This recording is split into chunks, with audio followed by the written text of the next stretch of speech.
you got the Braum because of the champions you're playing against. Throw down the Glacial Fissure, disrupt Gimgoon and Doinby from diving onto the back line. The big factor here that I'm seeing though is in the jungle matchup.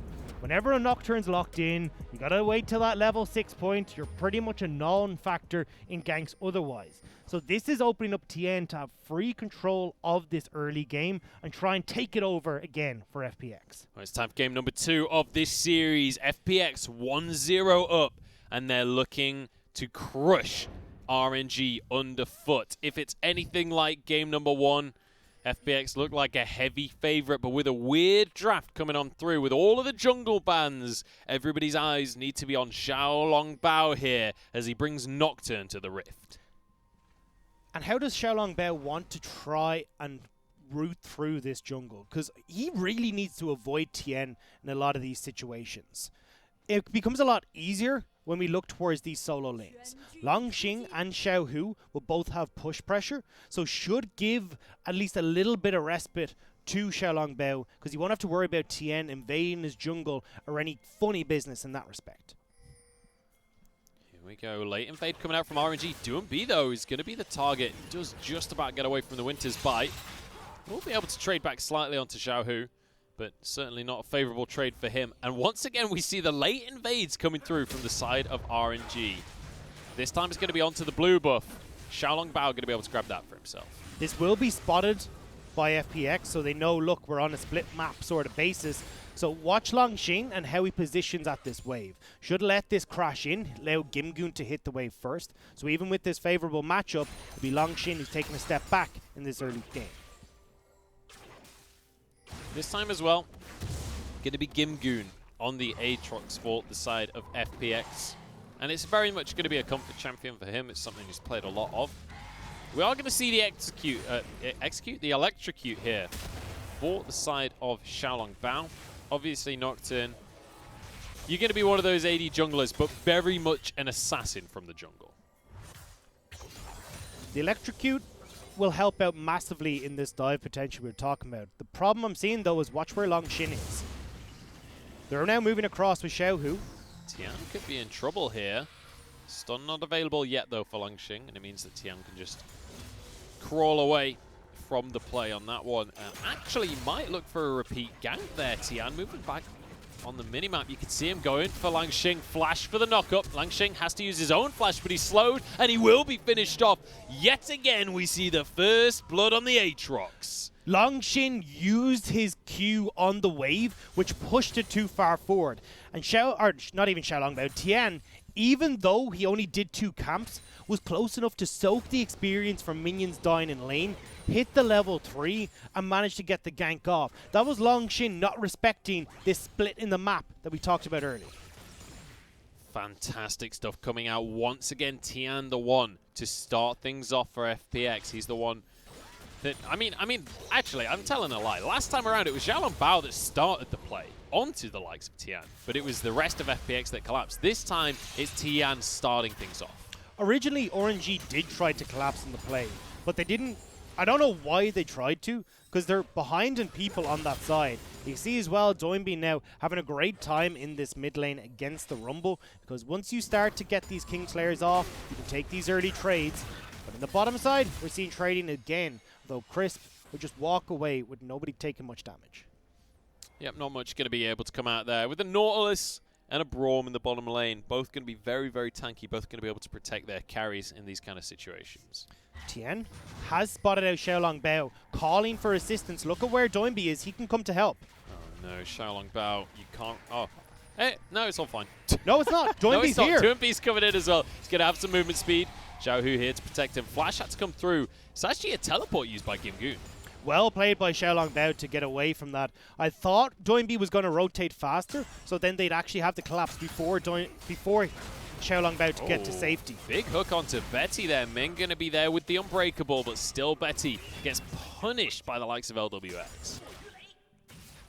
Now onto Xiaohu. The action will never end. Voidseeker comes on through. There's going to be a knock-up as well. Xiaohu has to use his heal. Will walk away with his life, though. Tien is in full control of this early game, and he is making it known.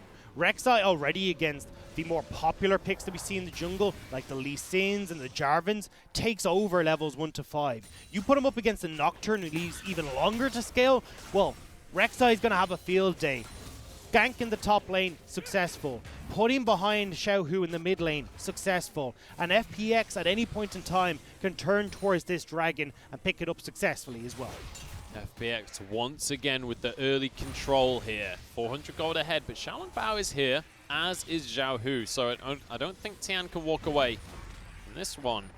Oh, I think he can walk away. I don't think he can take the chicken. We can see them both backing away here. All that Tian is trying to do is stop Xiaolong Bao from hitting level 6 as much as possible. If you delay this Nocturne from getting to that point, well, it works out so heavily in their favor, because that's the point where this Nocturne comes online. With stealing away chickens, stealing away whatever camps he can, even disrupting Xiaolong Bao on the enemy chickens makes it a lot easier for FPX. Certainly will. When we take a look at the CS numbers across the board, much more even this time around. None of these mid lane, top lane swapping shenanigans going on, and it means that things are going to be a lot more stable for both teams as we start things off. Neither team going to have massive priority on the Dragon as of right now, and neither team really going to be looking for that either. Xiaohu starting to lean up towards this top side. Does have the pushing power here against Doinbi when the mana from Doinbi starts to run low. Xiaohu not limited by any sort of mana, means that he can push in this wave again and maybe look to make a roam up towards the top side with Xiaolong Bao sitting here. But it looks like with where the wave is positioned, may not want to go for it, although Game2 is reading this, backing off the top side. Xiaolong Bao obviously on this Nocturne. Oh, Game2's in trouble. Equalizer immediately dropped. World Ender used just for the movement speed. Game2 will walk away with his life. A nice little roam up from the mid and the jungle here from the side of RNG. That's going to net a plate for Longxing. This is the advantage you can gain over time as the Rumble. With constantly shoving in, you're forcing Doinbi to make a choice. Do I try and go for these trades onto Xiaohu, or do I try and push out this wave? Either side, you're going to end up using all that mana, give more opportunity towards Xiaohu to roam, and does get Game2 out of lane. But Betty and Ming have moved up to try and protect the roam on the mid lane, which means they're losing out towers on the bottom side. Another plate going the way of Longxing, though, so it's going to be a nice situation for him, getting a bit of early gold on this Renekton. Obviously, already has the Executioners for the dueling potential up against the likes of an Aatrox. We'll be able to head away back to lane and spend some of that gold now as FPX finally decide it's time to turn on towards this dragon. Xiaolong Bao has just hit that level 6 point. Starting to move up towards this Rift Herald as well. Longxing can teleport in to try and assist them here, and they just make the trade Dragon for Rift Herald. Yeah, very reasonable trade to make, but most importantly, with 2 plates already gone onto that top lane tower, if this did go top for Longxing, they could finish off the first tower of the game pretty early. Game2 will be able to spot this out. Just place the ward over, so knows that Xiaolong Bao is now on this objective. So FPX will start to move. You can already see LWX and Crisp moving up to stop them doing that play you just talked about, Munchables. Looks like maybe they've changed their mind though. LWX heading back down towards the bottom side of the map. And I think ultimately they moved too slow to try and stop any kind of Herald plays happening, and it does mean that the objectives are traded evenly in the end, and everyone kind of resets again for a second. It's not about getting the play to happen. It's about sending the potential message that something might happen. And that's all they wanted to do. With LWX and Chris moving up, fine, we've got to back off as RNG. Cannot try and go for this play with the fear of being collapsed on. Betty can't roam as quickly because of where the wave was situated in the bot lane. Now, though, that's not an issue. Although, as I say that, Ming, or Crisp even has gone straight from base towards the top side, expecting this play from RNG. Xiaohu's here as well as Xiaolong Bao. I don't think Xiaolong Bao's been spotted, but I think he realizes there's way too many people missing on the map right now. RNG are respecting backtimers here.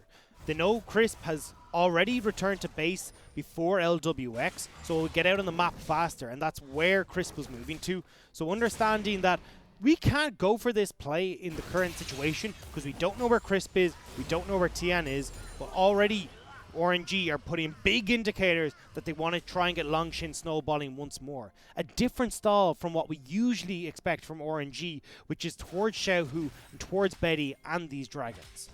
It does feel like, though, with the composition that RNG are running, Xiaolongbao is quite happy to play this much more slow, you know, farm up in the early game style, because Nocturne, you do need a couple of items for yourself before you're really going to have too much of an impact. He's been selfish in two ways. He's getting items for himself, he's taking it slow, getting the levels for him, but he's also helping his dive buddy. Because he knows at the end of the day, Longshin's going to be the one that they go hand in hand to ruin LWX's day. So the more gold you can get onto this Renekton, the better of a time and the better Xiaolongbao is going to look in these team fights. Looking to set his team up for success here. Now moving down towards the bottom side of the map. Tian is going to be nearby as well, but actually heading off towards his Grom. You have to bear in mind that Xiaolongbao only has to be vaguely nearby to influence these fights, whereas Tian, he has to be much closer. He has to be really on the play. This is not the way I expected this game to go coming into today.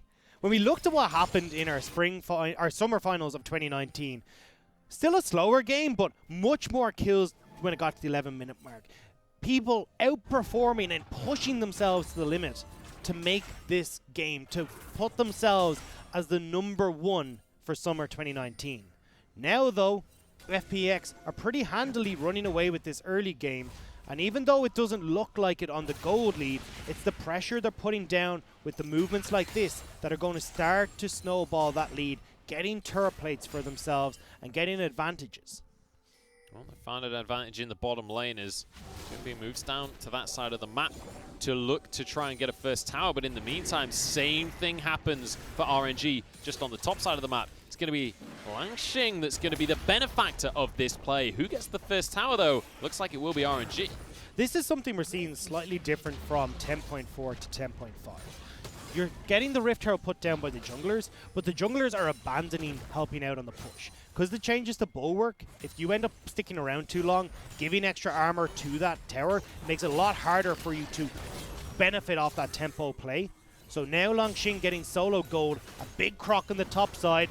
FPX, though, are trying to answer on this bottom side, with Xiaolongbao moving in tandem with Xiaohu to give support.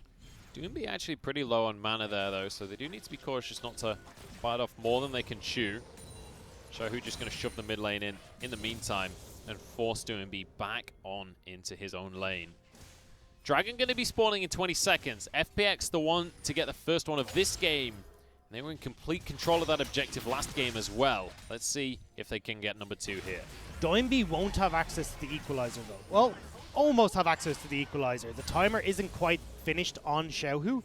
So if RNG can start this up right away, that big ultimate that we were talking about for both sides won't be available for FPX. And with that call, it looks like FPX don't want to try and fight this. So with the Mountain Drake being taken here, we're going to have yet another Ocean Soul on our hands. We saw how impactful it can be in game #1. We saw FPX, once they got that 4th Drake, they were basically unkillable, especially Doomby on the Aatrox. We'll see if that's going to be a similar situation here in this game, or whether or not RNG will be able to continue to contest for control here. Watch where Doimby's going to move, though. Forcing Xiaohu back underneath the turret and low health, Doimby's going to start this roam down towards the bottom side. The wave is crashing into the turret, and with Tian here, they're going to try and crack open this bottom lane turret. Betty and Ming, expecting this play, have already started to move away from this bottom side. Yeah, correct thing to do as well. Oh, 3 seconds until the last plate. He's not going to get it in time. Oh, it's a disaster. Doesn't get the last plate. 160 gold down the drain. Feels bad, man. It does, especially when FPX moved away that little bit too quickly. So even if they had Crisp stay for one auto attack, would have helped out. But in the long run, not going to mean too much. LWX is very quickly ramping up in this scenario. Essence Reaver completed, just picked up a bunch of turret plates. Now can back away and start working towards that Infinity Edge. FPX are hitting their stride coming in towards this mid game, whereas RNG will need a little bit more time.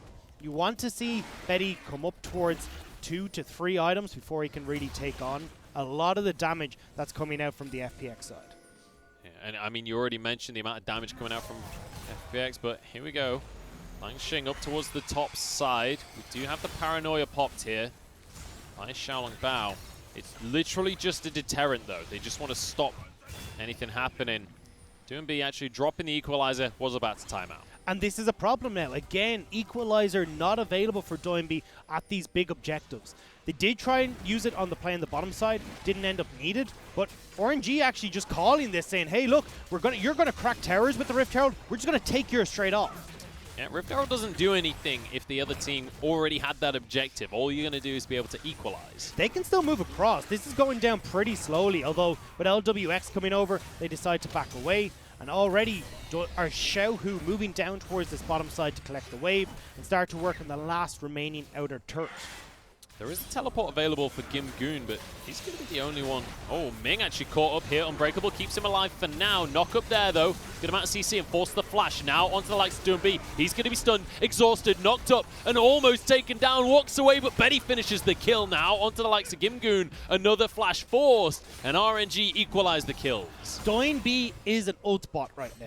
If he doesn't have the equalizer up and available, yes, you can steal away the chains of corruption, but not going to have the same impact in these fights. And with LWX, the main supplementary damage for FPX on the top side, RNG are able to take the fight in the mid lane. Still, towers trade on both sides, so when all said and done, very small gold lead for RNG, but nothing to write home about. Very much a game of inches so far here in game number 2 of the match of the week. FPX 1-0 in the series, but right now they're 1 tower down and just under 1,000 gold down as well. RNG though have done a good job in stalling out this early game. We said, hey look, Tien's on this Rek'Sai, should be in control. Now though, Tien is starting to hit a point where in the matchup versus the Nocturne, he's going to fall off.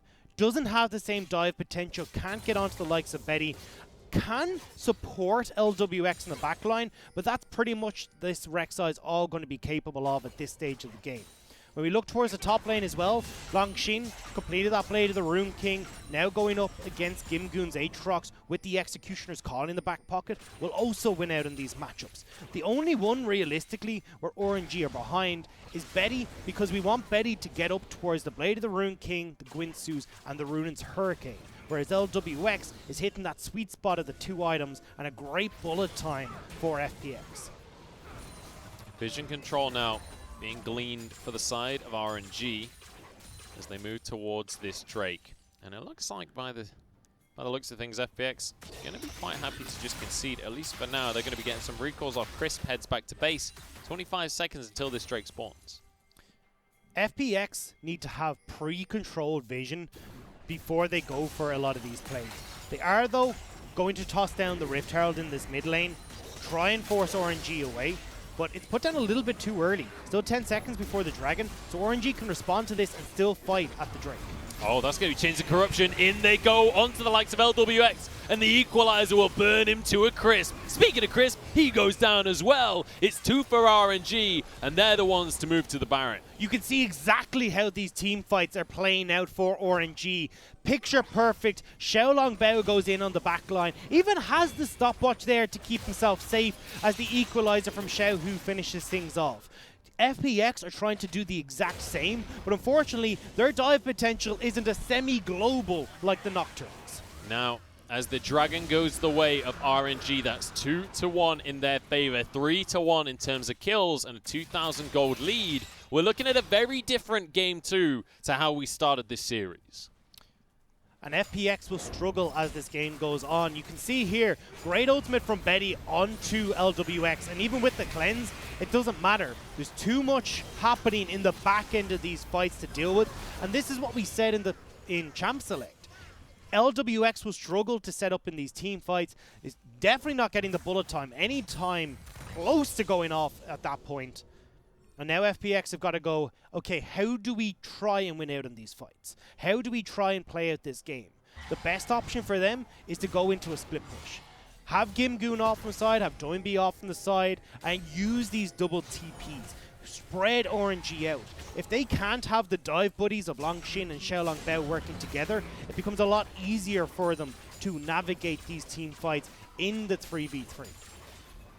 Well, tower's going to be evened up now as FPX finally finish off that third.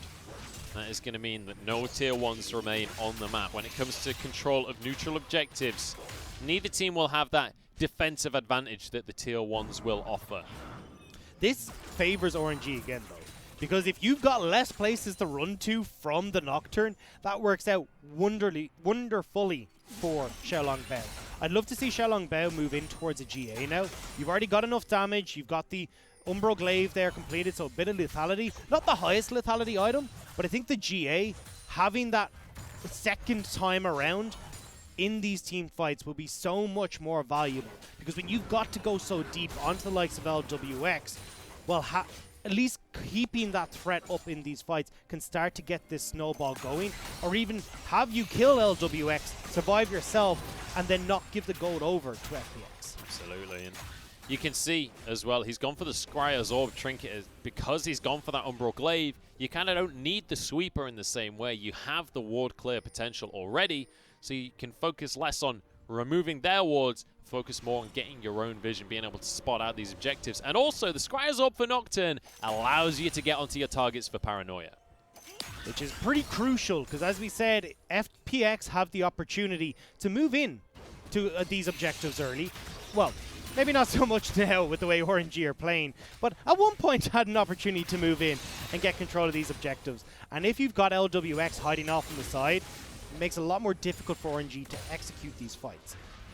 So having that Scryer can make the big difference in spotting out where the AD carry of FPX is, circulating in on top of them, and ruining the chance of FPX picking up their second victory in this series. Ultimate's going to be popped down in the bottom lane, but Game2 is not winning this fight out at all. Langxing opting not to go for the flash just yet, but Betty's here, so is Ming. There's no way out. Oh, and a kill gifted onto the Varus. Best case scenario for RNG. And now up in the top lane as well, Equalizer goes down, Xiaolong Bao gets healed up by the likes of Xiaohu. The 4-man play from FPX, they want to answer, and they'll get a Nocturne for their troubles. Make that 2 as well, as it's a double kill for LWX. Xiaohu far too far overextended. You've got 3 members of RNG in the bottom side. You can't be pushed up farming that wave. Now FPX with jungler and mid laner gone can turn towards the Baron. This is a big, big issue for the side of RNG. Bear in mind, Dominus not available for Langxing, even if he TPs in here. Ming and Betty, they want to contest this one. They've got vision. Bear in mind, Varus does a lot of damage at this stage in the game. Chains of Corruption could be huge in this pit as well. Betty is going to toss it in. Here we go, Chains of Corruption onto this squad. They're going to get the concussive blows onto Chris. That's 1 kill. Bullet time comes on through. Baron doing a lot of damage. Smite available, and it will be Tian that gets it. But it's going to be LWX falling. Tian can't get out. There's an arrow going through, and Betty gets a double for himself. 2 Baron buffs taken for FPX. Crucially, though, it is on Gimgoon and Doinby, although potentially not Gimgoon for long. Langxing was looking for the top laner of FPX. But now, Baron is off the cards. We said FPX, the best way for them to navigate this game is by playing through side lanes. They've got Baron on Gimgoon, they've got Baron on Doinby, so now they can start this split push. But you can see here, this is the play that starts it all off. Look at where Xiaohu is positioned on your map. This is all fancy stuff going on your screen, I know, but watch the mini-map. Because Xiaohu is up past River, while everyone on the side of RNG is going down towards this bottom side to make the play. Xiaohu gets caught out, and because Xiaolong Bao tries to help out the veteran mid laner of RNG, it's the rookie who initially pays the price to be followed up very quickly by the veteran. Yeah, they get the buy one, get one free kill there on the top of it as well. It's 2 kills for LWX, but it was answered later by Betty, who got the kills of his own. 5-0 and 2 on the Varus. And very much the focus of these next couple of fights. Dragon started up. It's RNG DPSing it down. Tian going to be there. Xiaolong Bao pops the Paranoia. Dragon resets as Langxing in the back line, but he's low and he's going to be finished off to start things off. Xiaolong Bao has to run away back to the rest of his team. Bullet time across the squad, and FPX, they found the fight they needed. Betty finds one. Ming there to protect him, but they're 2 versus 4 right now, and Gimgoon will not let them escape. There's 2 for the Aatrox once again, and an ace for FPX. LWX had the stopwatch available, which was the only thing that kept him alive in that fight. With everyone overextending to kill the AD carry, there was nothing left in the tank when LWX survived and the rest of FPX pounced. Now the Dragon, the towers are falling over, and one mistake from RNG has put FPX firmly back in the game. Yeah, and take a look at the gold lead that they've got off the back of that. There was a ton of bounties for them to collect, and that's going to be 2,500 in their favor. 2 dragons apiece. But now they're the ones with the advantage when it comes to control. This is why Xiaolongbao needs that Guardian Angel. This becomes a very different fight if you've got this Nocturne continuously threatening the backline. You can see it here. Xiaolongbao is holding off as long as possible until Longshin can get onto Misfortune. LWX goes golden, and that gives the opportunity for the rest of FPX to deal with this Nocturne in the back line before LWX respawns, and now Misfortune's free hitting in this fight. If you've got the GA available for this Nocturne, he can pop back up once again, have another opportunity to threaten the back line, and this will allow Betty to push forward and be undetected for longer in these fights. Tian got 1,000 gold shut down there as well, and don't forget, next week, as in tomorrow, we will have the match of the week coming up for week number 4. It's going to be E-Star up against IG. That is not one to be missing. It's the top 2 teams in the standings right now. Battle for top of the table will be taking place tomorrow, and I know for one I'm going to have my eyes glued to my screen for this game. But coming back to our current match of the week, RNG versus FPX, a 2k gold lead for FPX, and now with this Baron up in the 2.5 minutes, RNG moving in again to get control in around this objective. Make sure they're the ones that can have all their avenues covered and look for the dive towards the backline. And it feels like this series is kind of harkening back to what we saw in the finals back in 2019. We saw that once FPX started to get momentum in the series, they carried it away. They lost game number 1, and then they got 3 games back to back. And RNG, they showed up in those games. They had convincing team fights, but ultimately, it was FPX that were the better team on the day. And here, feels kind of the same, where we're seeing glimmers here from RNG. We're seeing good stuff in some of the situations, but ultimately, the consistent team is FPX. And of all the people in RNG to be looking the most consistent in this game in particular, it is Betty. 6-1-2 on this Varus, has just completed the Wit's End because he knows, hey look, the big problem I'm going to have is Doinby throwing an equalizer over on top of me, so let me get some of this magic resist into my build. And RNG have got to gather around this rookie and make sure that Betty can carry them through the team fights. Certainly going to be a challenge for Betty stepping up to the RNG roster, and we'll see if he's going to be able to survive these fights. He has a lot of people that will be jumping straight onto him, but with Ming by his side on this Braum, he certainly will have a good amount of protection to work with. The biggest issue he's got is most of his team actually doesn't want to protect him. Most of his team just wants to jump onto LWX. I think it's a bit unfair actually for us to be saying Betty's a rookie. We're kind of putting a, like, this guy has never played before, but this guy has come over from Flash Wolves. Yeah, true. Did play with Sword Art. So, I mean, I think it's probably a little bit unfair of us to be calling him a rookie, but definitely the new guy on RNG and the guy that we didn't expect to be in the starting roster for so long. With Uzi now coming back to the RNG household, potentially coming in the next few weeks, Betty has been the stand-in that has really outperformed on RNG. Has looked great in the start of this split. Once again, looking fantastic in this game. And I want to see if Betty can keep, like, at least keep this going or find himself somewhere where he can shine once more. Find out if he's able to do exactly that in these team fights. FPX posturing around the mid lane here. Baron is on the map, and Ocean Drake will be up in 1 minute's time.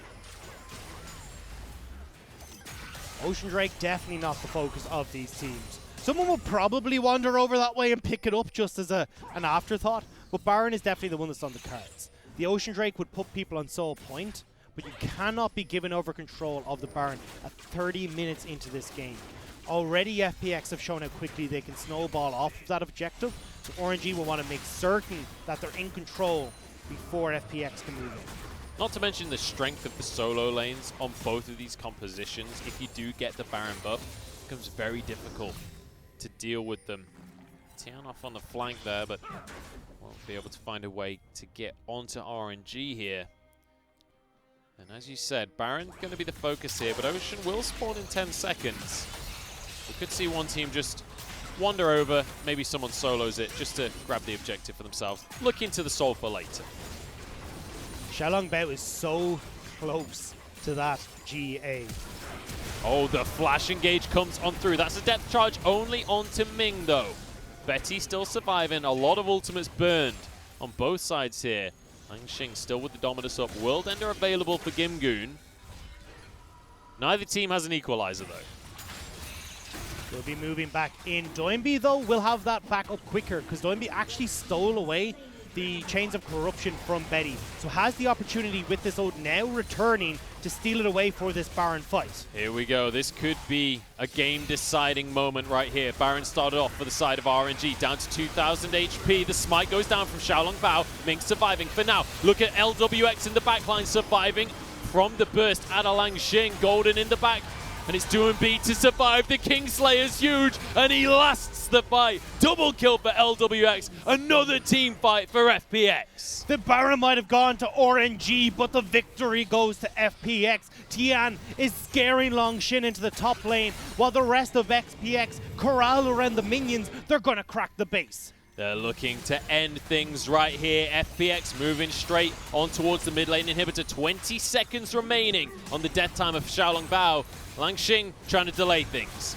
It's not going to be possible, though. Renekton's taken too low. FPX have taken both Nexus turrets. In the rematch of our finals, FPX are going to go 2-0. The world champions will not be usurped. This throne is still occupied.